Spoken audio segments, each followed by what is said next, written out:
आज आहे आमचं केदारनाथ दर्शन. तर सकाळीच तयार होऊन 3 वाजता उठलो होतो आम्ही आणि 3 वाजता सगळे रेडी होऊन बाहेर आलो बसजवळ. आणि बसने आम्हाला मग सोडलं होतं तिथे. बसने सोडल्याच्या नंतर 2 किलोमीटर आम्ही चालत गेलो आणि परत मग एक गाडी होती, त्या गाडीने आम्हाला 5 किलोमीटर पुढे सोडलं आणि मग नंतर तिथून पुढे चालायला सुरुवात झाली. याच त्या गाड्या होत्या. खूप बर्फाचे डोंगर होते, बर्फ पडलं होतं मला वाटतं 2 दिवस आधी. आणि मग आम्ही चालायला सुरुवात केली. परत 2-3 किलोमीटर चालल्यानंतर मग आम्ही घोडा केला, कारण खूपच कठीण वाटत होतं चढाई. आणि खूप सुंदर सुंदर दृश्य होती, मस्त धबधबे होते. असं वाटत होतं की पावसाळा चालू आहे. नंतर अजून थोडं पुढे गेल्याच्यानंतर मग आम्हाला पाऊस पण लागला. पाऊस पडत होता खूप, त्याच्याने आम्ही भिजलो पण. नंतर मग आम्ही घोडे केले, ते घोड्यावर बसून गेलो, पण आम्ही तेव्हा पण खूप भिजलो होतो. आम्ही बरेच वरती जाईपर्यंत भिजलो होतो.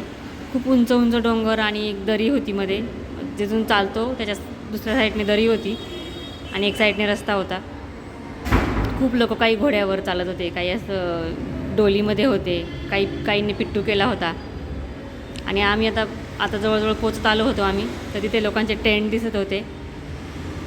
एवढ्या ह्याच्यामध्ये लोक टेंट करून राहतात, काही जण हॉटेलमध्ये राहतात. तर आम्ही हॉटेलमध्ये रूम बुक केली होती. आजची रात्र आम्ही तिकडेच राहणार होतो.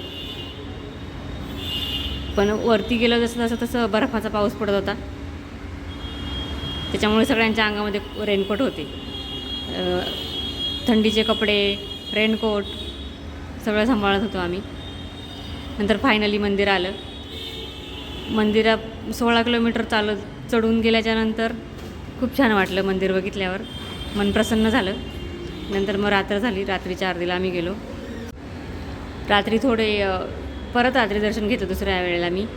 आणि मग नंतर रात्रभर खूप बर्फ पडलं होतं. सकाळी बघा हे सगळं बर्फाने झाकलेलं होतं आजूबाजूला पूर्ण. खाली पण सगळा बर्फ पडलेला होता मंदिराच्या आवारात. तेव्हा पण परत फोटोशूट केलं.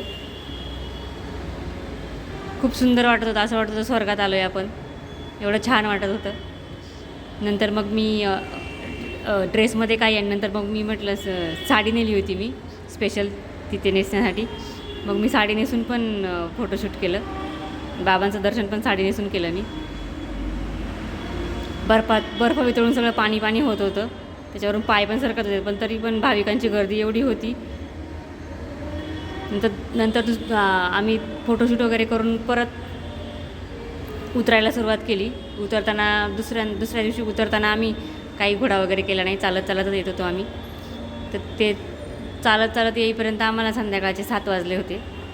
संध्याकाळी 7 वाजता आम्ही खाली पोचलो. त्याच्यानंतर परत गाडी केली, जी सेम गाडी सकाळी केली होती ती गाडी केली. आणि मग त्याच्यानंतर आमची बस येणार होती. तर रात्रीच्या वेळी हे शहर एवढं छान दिसत होतं, खूप गर्दी होती. आणि आता आम्ही आमच्या बसकडे चाललो आहे. गर्दी एवढी होती की पार्किंगमध्ये बस जवळ नव्हतीच, खूप लांब होती. तर चढा, बाय, भेटूया पुढच्या ब्लॉगमध्ये.